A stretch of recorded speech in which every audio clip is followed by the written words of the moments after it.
Kristiani Herawati cemas dan was-was. Ayahnya, Brigadir Jenderal TNI Sarwo Edi Wibowo, akan menempati pos baru di Irian Barat sebagai Panglima Komando Daerah Militer Cendrawasih. Sarwo memang dipersiapkan untuk misi khusus. Ia harus menjamin penyelenggaraan penentuan pendapat rakyat Papua atau Popera berjalan aman dan berakhir dengan kemenangan di pihak Indonesia. Orang-orang melukiskan Irian pada saat itu sebagai sebuah tempat yang mengerikan. Alamnya masih perawan dan berbagai pemberontakan sering terjadi, tutur Kristiani kepada Albertin Endah dalam bukunya. Yang dikhawatirkan benar terjadi. Pada awal Mei tahun 1969, Sarwo Edi menumpang pesawat kecil Twin Otter milik maskapai Merpati Nusantara Airlines menuju Enarotali, Kabupaten Paniai. Kepergian Sarwo ke Enarotali sehubungan dengan sosialisasi dan kampanye Popera. Selain Sarwo Edi, AKP Sukanto dan Mayor TB Hasanuddin juga berada dalam pesawat yang sama. Siapa sangka dalam penerbangan itu Sarwo hampir kehilangan nyawa. Ketika hendak mendarat, tiba-tiba pesawat digempur tembakan bertubi-tubi dari bawah. Rentetan tembakan menyebabkan tangki bahan bakar bocor. Dari daratan tampak bendera bintang kejora milik organisasi Papua Merdeka berkibar. Pesawat akhirnya mendarat darurat di Nabire. Setelah terbang terseok-seok karena bahan bakar yang menipis, Sarwo Edi berhasil menyelamatkan diri. Sementara Ajun Komisaris Polisi Sukanto menderita luka-luka akibat terkena tembakan di kakinya. Peristiwa penembakan terhadap pesawat Twin Otter MNA oleh anggota kepolisian putra daerah yang dihasut oleh OPM itu di kemudian hari dikenal sebagai peristiwa Enarotali. Peristiwa Enarotali berawal dari rasa kecewa penduduk terhadap pemindahan ibu kota Paniai ke Nabire, diikuti dengan pergantian aparat birokrat lokal oleh pendatang.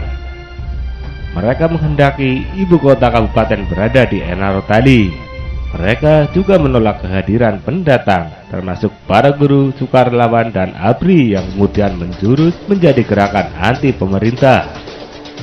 Menurut Hendro Subroto yang saat itu meliput operasi militer di Irian Barat, kekecewaan rakyat Enarotali dimanfaatkan oknum separatis untuk memasukkan ideologi OPM pada penduduk dan anggota polisi putra daerah. Mereka mengancam agar para petugas dan pendatang meninggalkan Wagete sampai akhir April tahun 1969. Aksi ini kemudian memuncak dengan penembakan terhadap pesawat yang ditumpangi Panglima Komando Daerah Militer Cendrawasih Brigjen TNI Sarwo Edi Wibowo. Dalam keterangannya yang dilansir Kompas tanggal 13 Mei tahun 1969, Sarwo mengatakan tak akan membalas aksi kelompok bersenjata itu. Prajurit Indonesia adalah prajurit Pancasila, bukan prajurit pembunuh, kata Sarwo Edi. Menjelang Popera pada 24 Juni, aparat keamanan menangkap basah seorang warga Belanda bernama Han Reif. Berdasarkan laporan intelijen, Reif disinyalir ikut berkomplot dengan kelompok OPM yang kerap menggelar rapat gelap di Jayapura. Sebuah dokumen yang ikut disita bersama Reif menguak rencana menyabotase Popera. Nama Sarwo Edi ikut terseret. Dokumen yang termuat dalam risalah terbitan Departemen Luar Negeri itu menyebutkan Sarwo Edi sebagai salah satu target penculikan dan pembunuhan bersama Fernando Ortizan, delegasi UNTEA PBB di Papua. Tak hanya memburu Sarwo Edi, Sunarti Trihardiah, istri Sarwo Edi, juga ikut terkena teror simpatisan OPM. Alhamdulillah, papi dan ibu bisa menjaga keselamatan diri, ujar Kristiani yang kelak dipersunting istri oleh Susilo Bambang Yudhoyono, Presiden Republik Indonesia ke-6.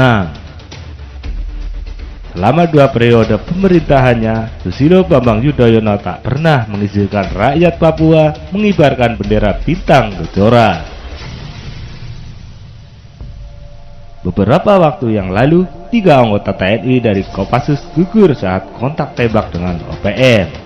Namun sangat disayangkan ada seorang warga sipil yang menghina serta merendahkan prajurit TNI yang gugur tersebut. Bisa jadi warga sipil tersebut adalah simpatisan OPM yang perlu dibina.